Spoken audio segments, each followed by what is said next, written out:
அனைவருக்கும் வணக்கம். இது கதை ரேடியோ தமிழ். இன்றைய பதிவுல நீங்க 2 சிறுகதைகளை கேட்க போறீங்க. இந்த 2 சிறுகதைகள்லயும் வர்ற சம்பவங்கள் வேற வேறையா இருந்தாலும் அந்த கதைகள் சொல்ல வர்ற கருத்து கிட்டத்தட்ட ஒரே மாதிரி தான். முதலாவதா நீங்க கேட்க போற சிறுகதையின் தலைப்பு நிறைவாக ஒரு புத்தாண்டு. இந்த சிறுகதையை எழுதியவர் நற்குணம் அவர்கள். இந்த சிறுகதை வெளிவந்த ஆண்டு 1963. இந்த சிறுகதையில 2 குடும்பங்கள் வர்றாங்க. ஒன்னு வீட்டுக்கார பர்வதம்மாளுடைய குடும்பம், இன்னொன்னு அவங்க வீட்டுல குடியிருக்கிற கமலாவுடைய குடும்பம். இந்த 2 குடும்பத்திலையும் புத்தாண்டு கொண்டாட்டம் எப்படி இருந்தது அப்படிங்கறத பத்தி தான் இந்த கதையில நீங்க கேட்க போறீங்க. கதையை ஆரம்பிக்கிறதுக்கு முன்னால சேனலுக்கு வந்திருக்கிற எல்லாருக்கும் என்னுடைய அன்பான வரவேற்புகள். கதைகள் பிடிச்சிருந்தா அதுக்கு ஒரு லைக் கொடுங்க. புதுசா வந்திருந்தீங்கன்னா மறக்காம சேனலை சப்ஸ்கிரைப் பண்ணிக்கோங்க. இப்ப வாங்க கதைக்குள்ள போகலாம். அது தமிழ் வருஷ பிறப்பு தினம். வாசல்ல தண்ணி தெளிச்சு பெரிய கோலமா போட்டுக்கிட்டு இருந்தா கமலா. அடுத்த வீட்டுல இருந்து அதை கவனிச்சுக்கிட்டே வந்தா பர்வதம்மா. அவதான் அந்த காலனியோட வீட்டுக்காரம்மா. வருஷம் பிறந்தாலும் பிறந்தது, வீட்டு வாடகை கொடுக்க வழி இல்லைன்னாலும் வீட்டு வாசல்ல பெருசா கோலம் போடுறதுல ஒன்னும் குறைச்சல் இல்ல அப்படின்னு கொஞ்சம் சத்தமாவே முணுமுணுத்தா பர்வதம்மா. கமலாவோட காதுல அவ சொன்னது விழுந்ததும் அவ திடுக்கிட்டு திரும்பினா. மாமி, வருஷ பரப்பு அதுவுமா வீணா மனச கஷ்டப்படுத்துற மாதிரி ஏன் பேசுறீங்க அப்படின்னு கேட்டா. மாசம் பிறந்து 1ஆம் தேதி ஆயிருச்சு. வழக்கமா 30ஆம் தேதியே வாடகை கொடுக்கணும்னு ஏற்கனவே சொல்லி இருக்கேனா இல்லையா? இன்னும் நீ ஏன் வாடகை பணம் கொடுக்கல? இனிமேதான் ரோசம் பிறந்து கொடுக்க போறியாக்கும் அப்படின்னு எகத்தாளமா கேட்டா பர்வதம்மா. வருஷ பரப்பு அதுவுமா அவளுக்கு பதில் சொல்லி வீணா மன வருத்தத்துக்கு இடம் கொடுக்க கூடாதுங்கிற நினைப்போட அமைதியா வீட்டுக்குள்ள போனா கமலா. வீட்டுக்குள்ள அவளுடைய கணவன் கட்டில படுத்திருந்தான். வழக்கமா கட்டிட வேலைக்கு போற அவன் வேலைக்கு போன இடத்துல தவறி விழுந்து கால்ல அடிபட்டு படுத்திருந்தான். சோர்ந்த முகத்தோட உள்ள வந்த மனைவிய பார்த்து, கமலா, எதுக்கு உன் முகம் வாடி போயிருக்கு, என்ன ஆச்சு அப்படின்னு கேட்டான். ஒன்னும் இல்லைங்க அப்படின்னு வேணும்னு முகத்துல புன்னகைய வரவழைச்சுக்கிட்டு சொன்னா கமலா. சமையல் அறைக்குள்ள போய் பால் அடுப்புல வச்சா. அவளுடைய மனசுல ஏகப்பட்ட குழப்பம். கொஞ்ச நேரம் யோசனைக்கு பிறகு ஏதோ தெளிவு வந்த மாதிரி இருந்தது. கணவனுக்கு காப்பியும் மகளுக்கு பாலும் கலந்து கொடுத்துட்டு வருஷ பரப்பு செலவுக்குன்னு வச்சிருந்த 10 ரூபாய கையில எடுத்துக்கிட்டு வீட்டுக்காரம்மா வீட்டுக்கு போனா. வாடகை பணத்தை கொடுத்தாதான் அவளுடைய மனம் நிம்மதி அடையும் போல இருந்தது. அடுத்த வீட்டோட பின்பக்கத்துக்கு போய் மாமி மாமி அப்படின்னு கூப்பிட்டா. மாமிக்கு என்ன இப்போ? இப்ப பணம் இல்ல, நாளைக்கு தரேன்னு சொல்லத்தானே வந்திருக்க, அத சொல்றதுக்காக நீ ஒன்னும் வர வேண்டாம் அப்படின்னு உள்ள இருந்தபடியே குத்தலா குரல் கொடுத்தா பர்வதம்மா. சாக்கு சொல்ல வரல மாமி, உங்க வாடகை பணத்தை கொடுக்கத்தான் வந்திருக்க அப்படின்னு சொன்னா கமலா. அடே அப்பா, என்ன அதிசயம்! இந்த வீட்டுல வருஷ பரப்பு கொண்டாட்டம் தான் இல்லைன்னாலும் வாடகை பணமாவது வந்ததே, அந்த மட்டும் திருப்தி தான் அப்படின்னு புலம்பிக்கிட்டே வெளியே வந்தா பர்வதம்மா. என்ன மாமி, ஏன் உங்க வீட்டுல வருஷ பரப்பு இல்ல, ஏதாவது பிரச்சனையா அப்படின்னு கேட்டா கமலா. அதெல்லாம் ஒண்ணும் இல்ல, காலையில எழுந்ததும் சீக்கிரமா சமையல் பண்ணலன்னு கோவிச்சுக்கிட்டு என் வீட்டுக்காரர் அவசர அவசரமா வெளியே போயிட்டாரு. என் பெரிய பிள்ளையாண்டா என்னன்னா புதுசா ஏதோ சினிமா வந்திருக்குன்னு சாப்பிட கூட செய்யாம போயிட்டான். என் மருமக பொண்ணு அவளையும் வெளியே கூட்டிட்டு போகலன்னு முகத்தை தூக்கி வச்சுக்கிட்டு மூலையில உட்கார்ந்துருக்கா. இந்த சின்னவன் என்னன்னா காலங்காத்தால என்கிட்ட சண்டித்தனம் பண்ணிக்கிட்டு இருக்கான். இந்த லட்சணத்துல வருஷப்பிறப்பு கொண்டாட்டம் என்ன வேண்டி இருக்கு அப்படின்னு சொல்லி தலையில அடிச்சுக்கிட்டா பர்வதம்மா. பணம் இல்லாத நான் தான் வருஷப்பிறப்பு கொண்டாட முடியாம திணறேன். பண வசதி இருக்கிற உங்க வீட்லயும் வருஷப்பிறப்பு இப்படித்தான் இருக்கா அப்படின்னு தான் மனசுக்குள்ள நினைச்சுக்கிட்டா கமலா. சரி மாமி, வருத்தப்படாதீங்க, எல்லாம் சரியா போகும் அப்படின்னு சொன்னா கமலா. அவளுடைய மனசுல இருந்த வேதனை அப்ப கொஞ்சம் குறைஞ்ச மாதிரி இருந்தது. சரி மாமி, இந்தாங்க நீங்க கேட்ட வாடகை பணம் அப்படின்னு சொல்லி பணத்தை அவ கையில கொடுத்துட்டு வீட்டை நோக்கி நடந்தா கமலா. அவ வாசல் கிட்ட போகவும் அவ மக வேகமா வெளியே ஓடி வந்தா. என்னம்மா, எங்க போயிருந்த? வருஷ பரப்புக்கு எனக்கு வடை பாயசம் பூந்தி எல்லாம் பண்ணி தரேன்னு சொன்னியே அப்படின்னு கேட்டா. கமலா பலவிதமான சிந்தனைகள்ல இருந்ததால மகளுக்கு உடனே எந்த பதிலும் சொல்லல. அம்மா, ஏன் பதிலே பேச மாட்டேங்கிற? எதிர் வீட்டு ராமுவுக்கு அவங்க அம்மா மைசூர் பாகு லட்டு பாதாம் அல்வா எல்லாம் செஞ்சு தர போறாங்களாம். நீ எனக்கு என்ன பண்ண போற அப்படின்னு கேட்டா. இந்திரா, நீ சமத்து குழந்தை இல்லையா, உனக்கு அடுத்த வருஷம் நிறைய இனிப்பு பலகாரங்கள் எல்லாம் செஞ்சு தரேன். இந்த வருஷம் நீ கேக்குற எல்லாத்தையும் அம்மாவால பண்ண முடியாது அப்படின்னு சொன்னான். ஏமா இந்த வருஷம் ஏன் செஞ்சு தர முடியாது? அவங்க வீட்ல எல்லாம் மட்டும் செய்யறாங்களே அப்படின்னு வருத்தத்தோட கேட்டா இந்திரா. கண்ணு, உங்க அப்பாவுக்கு கால்ல அடிபட்டு இருக்கு இல்லையா, அதுக்கு வைத்தியம் பாக்குறதுக்காக நம்ம வச்சிருந்த பணத்தை எல்லாம் செலவு பண்ணியாச்சு. வருஷ பிறப்புக்குன்னு வச்சிருந்த கொஞ்சம் பணத்தையும் வீட்டு வாடகைக்காக கொடுத்தாச்சு அப்படின்னு சொன்னா கமலா. அப்படின்னா இன்னைக்கு நீ ஒண்ணுமே செஞ்சு தர மாட்டியாமா அப்படின்னு கேட்டா இந்திரா. செஞ்சு தரேன் கண்ணு, ஆனா நீ கேட்ட எல்லாத்தையும் செஞ்சு தர முடியாது. உனக்கு ரொம்ப பிடிச்சமானதுல ஏதாவது ஒண்ணு சொல்லு, அதை இப்ப செஞ்சு தரேன். அடுத்த வருஷம் நீ கேட்ட எல்லாத்தையும் செஞ்சு தரேன் அப்படின்னு சொன்னா கமலா. அம்மா, எனக்கு பாயசம் தான் ரொம்ப பிடிக்கும். அவ்வளவுதானே, நான் உனக்கு நிறைய பாயசம் பண்ணி தரேன் அப்படின்னு சொல்லி அவளை வீட்டுக்குள்ள கூட்டிட்டு போனா கமலா. மணி 11 இருக்கும். இந்திராவோட பிஞ்சு மனசை சமாதானப்படுத்துறதுக்காக வெள்ளை பாயசம் செய்துகிட்டு இருந்தா கமலா. இந்திரா வாசல்ல விளையாட போயிருந்தா. திடீர்னு அவளோட சத்தம் கேட்டுது. அம்மா அம்மா அப்படின்னு கூப்பிட்டுக்கிட்டே அடுப்படிக்குள்ள வந்தா. வா கண்ணு, பாயசம் தயாராயிருச்சு, சாப்பிடுறியா அப்படின்னு அன்போட கேட்டா கமலா. அம்மா, பக்கத்து வீட்டு சோமுவ அவங்க அம்மா கோவிச்சுக்கிட்டு அடிச்சுட்டாங்களாம். அவன் அழுதுகிட்டே வெளியே உட்கார்ந்துருக்கான். அவனுக்கும் சேர்த்து பாயசம் கொண்டு வரியா அப்படின்னு கேட்டா இந்திரா. சோமு வீட்டுக்காரம்மாவோட இளைய மகன், இந்திராவோட பள்ளிக்கூடத்துல படிக்கிறவன். அழுதுகிட்டு இருந்த தன்னுடைய நண்பனுக்காக பறிஞ்சு பேசத்தான் இந்திரா அம்மா கிட்ட வந்திருந்தா. கமலா திரும்பி வாசல் பக்கம் பார்த்தா. வாசல்ல தயங்கினபடியே நின்னுகிட்டு இருந்தான் வீட்டுக்கார பர்வதம்மாவோட மகன். காலையில இருந்தே பர்வதம்மாவுடைய கோபம் கமலாவுக்கு தெரிஞ்சுதான் இருந்தது. சோமுவும் பர்வதம்மாவுடைய கோபத்துக்கு இலக்கானதுல அவளுக்கு எந்த ஆச்சரியமும் ஏற்படல. வீட்டுல பெரியவங்க செய்த தவறுக்கு அந்த சின்ன பிள்ளைய கோவிச்சுக்கிட்டதுதான் அவளுக்கு வியப்பா இருந்தது. பாவம், சோமு என்ன செய்வான்? அழுது அழுது அவனுடைய முகம் வீங்கி போயிருந்தது. அவனை பார்க்கவே கமலாவுக்கு பரிதாபமா இருந்தது. பர்வதம்மா மேல கமலாவுக்கு வெறுப்பு ஏற்பட்டாலும் குழந்தை சோமு மேல அவளுடைய மனம் அன்பத்தான் பொழிஞ்சுது. உள்ள வாப்பா, உனக்கும் இந்திராவுக்கும் பாயசம் தர்றேன் அப்படின்னு சொன்னான். சோமு தயங்கிக்கிட்டே உள்ள வந்தான். கமலா 2 கிண்ணங்கள்ல வெள்ளை பாயசத்தை ஊற்றி 2 பேருக்கும் கொடுத்தா. சோமுவுக்கு அந்த வெள்ளை பாயசம் தன்னுடைய வீட்டுல சாப்பிடுற சேமியா பாயசத்தை விட ரொம்ப ருசியா இருக்கிற மாதிரி தோணுச்சு. பாயசம் ரொம்ப நல்லா இருக்கு. எங்க அம்மா எப்ப பார்த்தாலும் என்ன கோவிச்சுக்கிட்டே இருக்காங்க. ஆனா நீங்க இந்திராவை கோவிச்சுக்கிட்டு நான் பார்த்ததே இல்ல. எனக்கும் இந்திராவோட இந்த வீட்லயே இருந்துடலாம் போல இருக்கு அப்படின்னு சொன்னா சோமு. அதுக்கு என்னப்பா, தாராளமா நீ எங்க வீட்லயே இருக்கலாம், இதுவும் உங்க வீடு தானே அப்படின்னு சொன்னா கமலா. தற்செயலா மகனை தேடி வீட்டை விட்டு வெளியே வந்த பர்வதம்மா இந்த காட்சிகளை பார்த்துட்டா. அவளுடைய மனசு புகஞ்சுது. காசுக்கு கஷ்டப்பட்டவளா இருந்தாலும் அந்த கமலாவுக்கு இருக்கிற நிறைஞ்ச மனசு எனக்கு இல்லாம போயிருச்சே அப்படின்னு நினைச்சு அவளுடைய மனம் புழுங்கிச்சு. அதே சமயத்துல கமலா குழந்தைகள் 2 பேரும் சந்தோஷமா பாயசம் சாப்பிடுறத பார்த்து அந்த வருஷ பரப்ப தான் ரொம்ப பிரமாதமா கொண்டாடிட்டுதா நினைச்சு பெரிய மகிழ்ச்சி அடைஞ்சா. முதலாவது கதை முடிவடைந்தது. இப்ப 2வது கதை ஆரம்பிக்கலாம். இந்த சிறுகதை 1945ஆம் ஆண்டு வெளிவந்தது. இந்த கதையில பணக்கார தங்கம்மாளும் ஏழை பெண் ராதையும் வர்றாங்க. இவங்க 2 பேரும் எப்படிப்பட்டவங்க அப்படிங்கறத பத்தி தான் இந்த கதையில ரசிகன் அவர்கள் சொல்லியிருக்காங்க. இந்த மாதிரி பெண்களை நாமும் நம்ம அக்கம் பக்கத்துல அடிக்கடி பார்த்துக்கிட்டு தான் இருக்கோம். இப்ப வாங்க கதைக்குள்ள போகலாம். தங்கம்மாளுடைய கணவன் வைத்தியநாதன் தஞ்சாவூருக்கு போன இடத்துல ஒரு பலாப்பழம் வாங்கிட்டு வந்திருந்தாரு. தங்கம்மா தன் வீட்டோட முன் தாழ்வாரத்துல உட்கார்ந்து அந்த பழத்துல இருந்து சுளை எடுத்துக்கிட்டு இருந்தா. அந்த பழத்துல சுளைகள் பெருசாவும் தங்க நிறமாவும் இருந்தது. பாதி பழத்தை வெட்டி வீட்டுல இருக்கிற எல்லாரும் சாப்பிட்டு முடிச்சாச்சு. மீதிய மறுநாள் சாப்பிடலாம் அப்படின்னு தங்கம்மாள் அந்த சுளைகளை எடுத்து அதுல இருக்கிற விதைகளை தனியா பிரிச்சு வச்சுக்கிட்டு இருந்தா. அருவாமனைக்கு பக்கத்துல இருந்த ஒரு கிண்ணத்துல கொஞ்சம் எண்ணெய் இருந்தது. பழத்தோட பிசின் கையில ஒட்டாம இருக்கிறதுக்காக அதுல அடிக்கடி விரல தோச்சுக்கிட்டு சுளைகளை ஒரு இலையிலையும் கொட்டையை இன்னொரு இலையிலையுமா பிரிச்சு வச்சுக்கிட்டு இருந்தா. அப்படி தங்கம்மா சுளை எடுத்துக்கிட்டு இருந்தப்போ 2ல் 1 தான் இலைக்கு போகும், மீதி எல்லாம் வழியில அவ வாய்க்கு போயிரும்.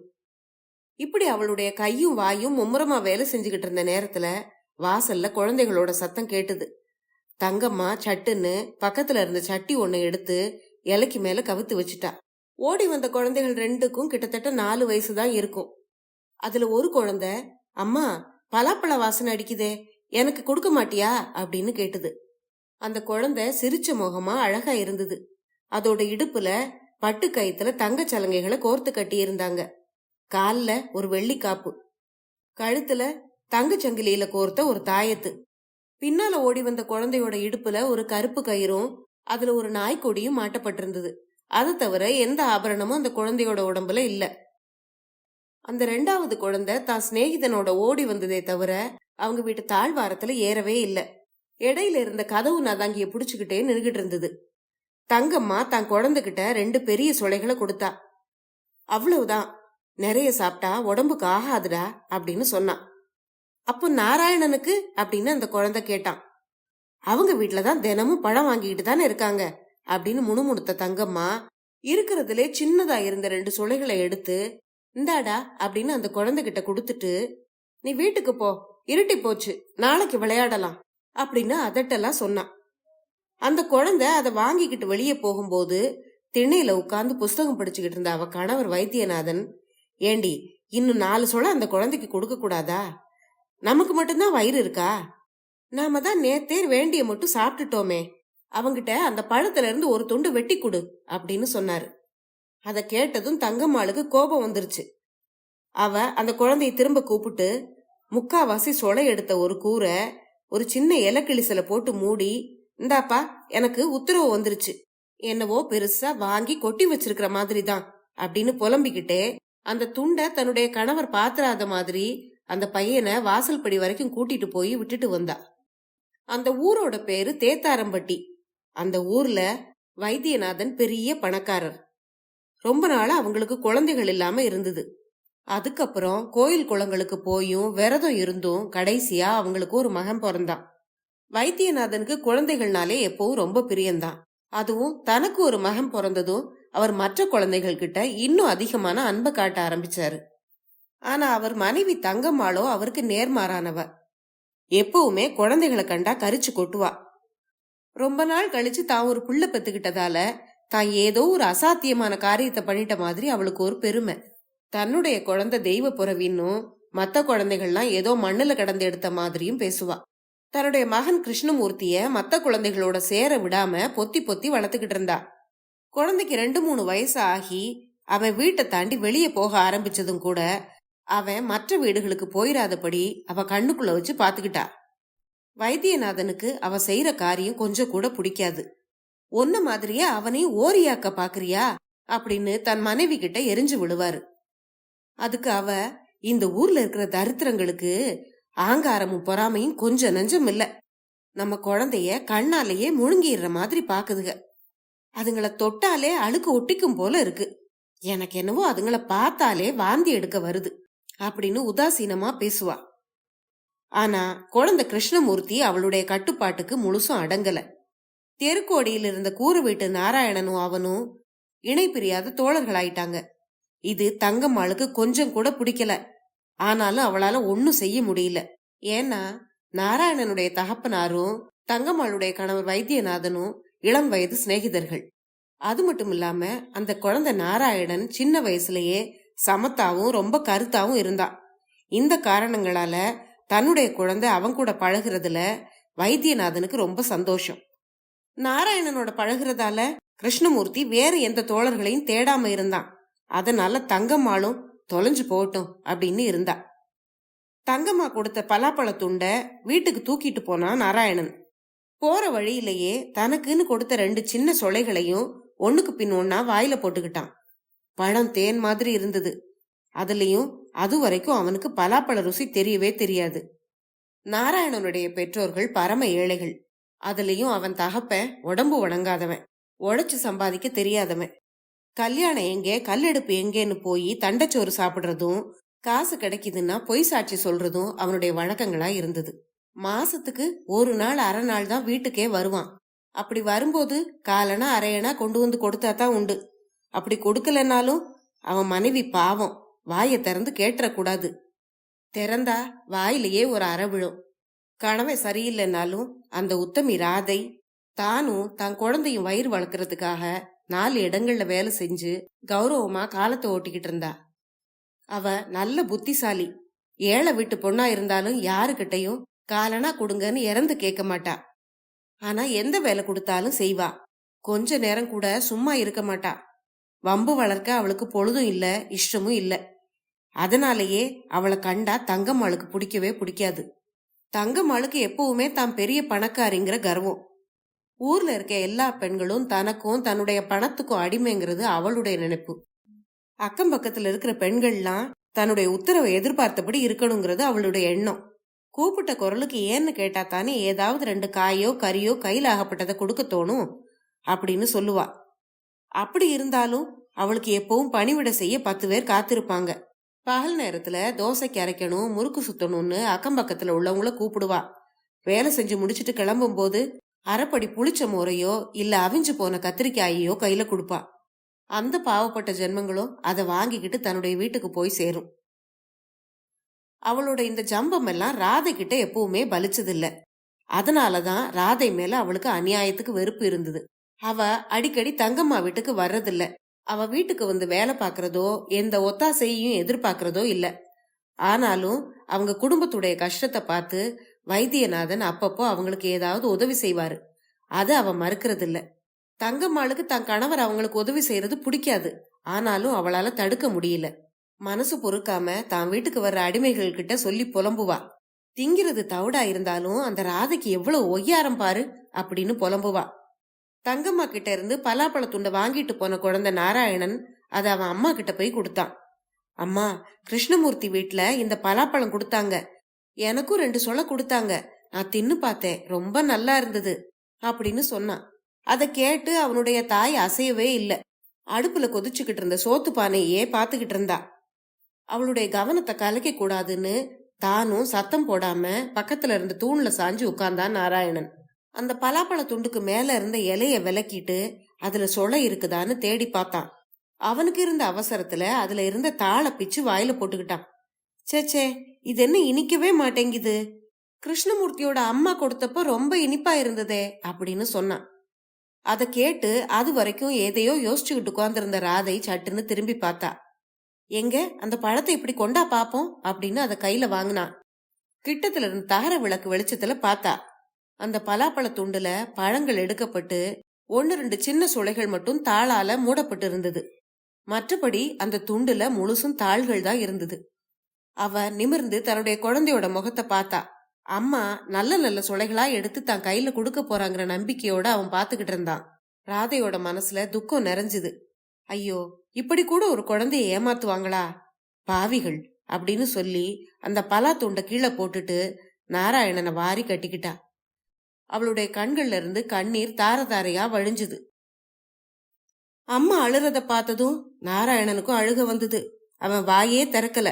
அவன் தான் சின்ன வயசுலயே வறுமையுடைய கொடுமைய அறிஞ்சுகிட்டவன். பசிப்பட்னிய அதிகமா லட்சியம் பண்றதில்ல. ஒரு நாள் கிருஷ்ணமூர்த்தியோட வீட்டுக்கு போனப்போ அவன் அவங்க அம்மா கொடுத்த முந்திரி பருப்பு உருண்டையில இருந்து பாதிய அவனுக்கு கொடுத்தான். அதை வாங்கி சாப்பிட்டுட்டு அதோட ருசியில மயங்கி போய் அவங்க அம்மா கிட்ட வந்து, அம்மா, நம்ம வீட்டுல நீ ஏன் முந்திரி பருப்பு உருண்டை பண்றதில்ல, கிருஷ்ணமூர்த்தி வீட்டுல மட்டும் பண்றாங்களே, அது ரொம்ப நல்லா இருக்கே அப்படின்னு கேட்டான். அதுக்கு அவங்க அம்மா, அவங்க பணக்காரங்க, அவங்க கிட்ட முந்திரி தோப்பு இருக்கு, தோப்புல நிறைய காய்க்குது, நாம எங்கப்பா போறது அப்படின்னு சொன்னான். அம்மா சொன்ன அந்த வார்த்தைகள் அவனுடைய மனசுல அப்படியே பதிஞ்சுது. அதுல இருந்து அவன் தாயை அது வேணும் இது வேணும்னு கேக்குறத நிறுத்திட்டான். இன்னைக்கும் அவன் கொண்டு வந்த பலா துண்டுல சுளைகள் இல்லைன்னு தெரிஞ்சதும் அவன் வாயே திறக்கல. அம்மாவோட மடியில படுத்தபடியே கொஞ்ச நேரத்துல அப்படியே தூங்கிட்டான். அடுப்புல எரிஞ்சுக்கிட்டு இருந்த கட்டையை இழுத்து வெளியே போட்டுட்டு ராதையும் குழந்தைகிட்டையே படுத்துக்கிட்டா. கண்ணீரும் கம்பலையுமா ரொம்ப நேரம் தன்னுடைய விதியை நினைச்சு வருத்தப்பட்டுக்கிட்டு இருந்தா. அப்புறம் அவளும் கண்ணை சொந்து தூங்கிட்டா. எவ்வளவு நேரம் தூங்கி இருப்பாளோ தெரியாது. திடீர்னு முழிச்சுக்கிட்டா. யாரோ வாசல் கதவை அவசரமா தட்டுற சத்தம் கேட்டது. விளக்க எடுத்துக்கிட்டு போய் கதவை திறந்தா. அங்க கிருஷ்ணமூர்த்தியோட அப்பா வைத்தியநாதன் நின்னுகிட்டு இருந்தாரு. அவளுக்கு வைத்தியநாதன் கூட அவ்வளவா பேசி பழக்கம் கிடையாது. அவர் விக்கிச்சு போய் வாசல்ல வந்து நிக்கிறத கண்டதும் அவளுக்கும் என்ன பேசன்னு தோணல. அம்மா ராத, குழந்தைக்கு உடம்பு சரியா இல்லம்மா, அடிக்கடி வாந்தி எடுக்கிறான், வயித்தாலையும் போகுது, எனக்கு ஒன்னும் புரியல, நீ கொஞ்சம் வர்றியா அப்படின்னு கேட்டாரு வைத்தியநாதன். அது அர்த்தராத்திரி நேரம். வீட்டுக்குள்ள குழந்தை நாராயணன் தனியா தூங்கிட்டு இருக்கான். வைத்தியநாதனுடைய முகத்தை மறுபடி அவ பார்த்தா. அதுல இருந்த துக்கத்தையும் பயத்தையும் பார்த்ததும் அவளுக்கு மனசு தாங்கல. அடுத்த வீட்டு கிழவி தெருத்திண்ணையில படுத்திருந்தா. தூக்கம் இல்லாம லொக்கு லொக்குன்னு இருமிக்கிட்டு இருந்த அவகிட்ட போய் குழந்தைய பாத்துக்க சொல்லிட்டு வைத்தியநாதனுக்கு பின்னால அவர் வீட்டை நோக்கி நடந்தா. அது மார்கழி மாசம். பொசு பொசுன்னு தூறல் விழுந்துகிட்டு இருந்தது. ஒவ்வொரு வீட்டுக்குள்ள இருந்தும் குசு குசுன்னு பேச்சு சத்தம் கேட்டுது. ஆனா யாரும் கதவை திறந்து வெளியே வரவும் இல்ல, விளக்க போடவும் இல்ல. உதவி செய்ய வேற யாரும் வராததாலதான் வைத்தியநாதன் தன்னை தேடிக்கிட்டு வந்திருக்காருன்னு அவளுக்கு தோணுச்சு. அது காலரா காலமா இருந்தது. வைத்தியநாதனுடைய மகனுக்கு வயித்தால போகுது, வாந்தி எடுக்கிறாங்கிறது தெரிஞ்சதும் எல்லாரும் அவனுக்கும் காலராதான்னு ஊர்ஜிதம் பண்ணிக்கிட்டாங்க. அதனாலதான் உதவி செய்ய கூட யாரும் வெளியே வரல. 2-3 வீட்டை தட்டி வைத்தியநாதன் கூப்பிட்டு பார்த்தாரு. ஆனா அவங்க அசந்து தூங்குற மாதிரி நடிச்சுட்டாங்க. வைத்தியநாதன் விஷயத்த புரிஞ்சுக்கிட்டாரு. அதுக்கு பிறகுதான் அவர் ராதைய போய் கூப்பிட்டாரு. வைத்தியநாதனுக்கு பின்னால வந்த ராதை அவங்க வீட்டுக்குள்ள நுழைஞ்சா. வீட்டுக்குள்ள எல்லாம் அலங்கோலமா கிடந்தது. அவங்க வீட்டு சமையற்கார கிழவி குழந்தை கிருஷ்ணமூர்த்திக்கு வெந்நீர் ஒத்தடம் கொடுத்துக்கிட்டு இருந்தா. கிருஷ்ணமூர்த்தியோட உடம்பு கெட கொள்ளாம இங்க அங்கும் புரண்டுகிட்டு இருந்தது. முக்கிக்கிட்டும் மிரண்டு விழிச்சுக்கிட்டும் அடிக்கு ஒரு தரம் ஐயோ வயிற்று வலி தாங்க முடியலையே அப்படின்னு அலறிக்கிட்டும் இருந்தான். தங்கம்மா தலைவரி கோலமா தூண்ல சாஞ்சுக்கிட்டு உட்கார்ந்திருந்தா. எந்த மகா பாவியோட கண்ணு பட்டுதோ தெரியலையே, யார் சாபம் பலிச்சுதோ தெரியலையே, என் குழந்தைய நான் இனிமே எப்ப பார்க்க போறேன், கடவுளே எனக்கு சாவு வரக்கூடாதா, என் குழந்தைய நல்லாக்கீர மாட்டியா அப்படின்னு வாயில வந்தபடியெல்லாம் புலம்பிக்கிட்டு இருந்தா. ராதைய கண்ணுல கண்டதும், ராத நீ நல்ல பொண்ணு, உனக்கு குழந்தை வைத்தியம் எல்லாம் நல்லா தெரியும்னு எல்லாரும் சொல்லி இருக்காங்க, என் குழந்தை பொழைப்பானா சொல்லேன் அப்படின்னு உருக்கமா அவ காலை பிடிக்காத குறையா கேட்டா. அத பார்த்ததும் ராதைக்கு முதல்ல வெறுப்பு தான் கிளம்பிச்சு. அந்த வெறுப்ப ஒரு வாரம் அடக்கிக்கிட்டா. ஆண்டவ மேல பாரத்தை போட்டுட்டு பேசாம இருங்க, குழந்தைக்கு ஒன்னும் கெடுதல் வராது அப்படின்னு சொன்னான். கிட்ட போய் குழந்தையோட நிலைய கவனிச்சா. ராதையோட அம்மா மருத்துவ தொழில் பண்ணிக்கிட்டு இருந்தவதான். கல்யாணத்துக்கு முன்னால தான் அம்மா கிட்ட இருந்து அவளும் அந்த தொழில கத்து வச்சிருந்தா. அதனால ஓரளவுக்கு இந்த மாதிரி சிகிச்சைகள் எல்லாம் அவளுக்கு செய்ய தெரியும். அதனால யோசனை தடுமாற்றம் எதுவும் இல்லாம சமையல்கார கிழவியோட உதவியால செய்ய வேண்டிய காரியங்களை செய்ய ஆரம்பிச்சா. குழந்தை கிருஷ்ணமூர்த்திக்கு சாப்பிட்ட பலாச்சோட ஜீரணமாகாம தான் இப்படி ஆயிருக்குன்னு அவ ஊகிச்சு வச்சிருந்தா. அதுக்கு ஏற்ற மருந்துகளை தயார் செய்ய ஆரம்பிச்சா. வசம்பு அதோட இன்னும் சில மூலிகைகளையும் சேர்த்து சுட்டு கருக்கு வச்சு கொடுத்த பிறகு கொஞ்ச நேரத்துல எல்லாம் குழந்தை கொஞ்சம் நிம்மதியா தூங்க ஆரம்பிச்சான். அத பார்த்ததும் குழந்தையோட அம்மா தங்கம்மாளும் கொரட்டை விட ஆரம்பிச்சிட்டா. குழந்தையோட அப்பா வைத்தியநாதன் முன்னறையிலையும் ராதை கூடத்திலையும் கண் கொட்டாம ராத்திரி முழுக்க விழிச்சிருந்தாங்க. பொழுது விடிஞ்சது. குழந்தைக்கு உடம்பு தேவலைன்னு தெரிஞ்சதும் அக்கம் பக்கத்து வீட்டுக்காரங்க எல்லாம் விசாரிக்க வந்தாங்க. உள்ளூர் நாட்டு வைத்தியன் ஒருத்தன் வந்து குழந்தையோட நாடிய பார்த்துட்டு, ஒன்னும் இல்ல, கொஞ்சம் மந்தமா இருந்திருக்கு, 2 வேளை மருந்து கொடுத்தா எல்லாம் சரியா போகும் அப்படின்னு அபிப்பிராயம் சொன்னான். அவன் சொன்னதை கேட்டதும் அவன்தான் தான் குழந்தைய காப்பாத்தின மாதிரி அவனுக்கு 1 ரூபாய் பணமும் படியரிசியும் கொண்டு வந்து கொடுத்தா தங்கம்மா. ராதே அதையெல்லாம் பார்த்துக்கிட்டு உட்கார்ந்திருந்தா. இதுக்கு மேலும் தான் அங்க இருக்க வேண்டிய அவசியம் இல்லைன்னு புரிஞ்சுக்கிட்டா. எழுந்து வீட்டுக்கு கிளம்புனா. அவ கிளம்பி வாசல் பக்கம் போறத பார்த்த தங்கம்மா, கொஞ்சம் இரு அப்படின்னு சொல்லி தாழ்வாரத்துக்குள்ள போய் ஒரு பலாப்பழத்துண்டை எடுத்துட்டு வந்து, இந்தா நல்ல பழம், உனக்குன்னு தான் எடுத்து வச்சிருந்தேன் அப்படின்னு தாராளமும் அன்பும் ததும்புற குரல்ல சொல்லி கைய நீட்டினா. அத பார்த்த ராத, வேண்டாம் வேண்டாம், நீங்க நேத்துக்கு என் குழந்தைகிட்ட கொடுத்து அனுப்பிச்ச பழத்தை சாப்பிட்டே எனக்கு வயிறு நிறைஞ்சு போச்சு அப்படின்னு சொல்லி ஒரு சிரிப்பு சிரிச்சா. அது நான் குழந்தைக்கு சாப்பிட கொடுத்ததில்ல, அது அவன் வீட்டுக்கு வேற கொண்டு வந்தானா அப்படின்னு பசப்ப ஆரம்பிச்சா தங்கம்மா. அதுக்கு மேல அவளை பேச விடாம, அது கிடக்கட்டும், நேரமாச்சு, நான் வீட்டுக்கு போறேன் அப்படின்னு சொல்லிட்டு ராத விறுவிறுன்னு வீட்டுக்கு போயிட்டா. அடுத்த வாரத்துல வைத்தியநாதனுடைய வீட்டுல ஒரு சுமங்கலி பூஜை நடந்தது. அந்த பூஜைக்கு ஒரு புடவை வாங்கி பிரார்த்தனை பண்ணிட்டு அதை அவ யாருக்கு கொடுத்தா தெரியுமா? குழந்தை கிருஷ்ணமூர்த்திக்கு உடம்பு சரியில்லாத அன்னைக்கு அவ ராத்திரி வேண்டிக்கிட்டு இருந்தா. குழந்தைக்கு உடம்பு சரியானதும் புடவை வச்சு பூஜை பண்ணி அந்த புடவைய ராதைக்கு கொடுக்கணும்னு தீர்மானம் பண்ணி இருந்தா. ஆனா நினைச்சுக்கிட்ட மாதிரி அவ புடவைய ராதைக்கு கொடுக்கல. பக்கத்து வீட்டுக்காரி லோகம்மாளுக்கு கொடுத்தா. ராதைக்கு கொடுக்காததுக்கு அவ ஒரு காரணமும் சொன்னா. அது என்ன தெரியுமா? நல்ல சாப்பாட்டுக்கு நாக்கு செத்து கிடக்காளேன்னு அசலான பலாப்பழம் ஒரு முழு கூறு கொடுத்தேன். அதுல ஒரு 20 சொலையாவது இருக்கும். அந்த ராங்கிக்காரி என்னன்னா அது வேண்டான்னு எடுத்தெறிஞ்சு பேசிட்டு போயிட்டா. என் புள்ளைக்கு உடம்புக்கு வந்ததுக்கு காரணம் என்ன தெரியுமா? அவ புள்ளையோட கண்ணுதான். ஏதோ எங்க வீட்டு பெரியவங்க பண்ணுன புண்ணியம் தலைக்கு வந்தது தலைப்பாகையோட போச்சு. அதனாலதான் பூஜை பண்ண புடவைய அவளுக்கு கொடுக்கல அப்படின்னு அக்கம்பக்கத்து பெண்கள்கிட்ட சொல்லிட்டு இருந்தா தங்கம்மா. கதை முடிவடைந்தது. இந்த கதைகளை பற்றி உங்களுடைய கருத்துக்களை மறக்காம கமெண்ட்ல சொல்லுங்க. அடுத்த பதிவுல இன்னொரு சுவாரஸ்யமான கதையுடன் சந்திப்போம். நன்றி.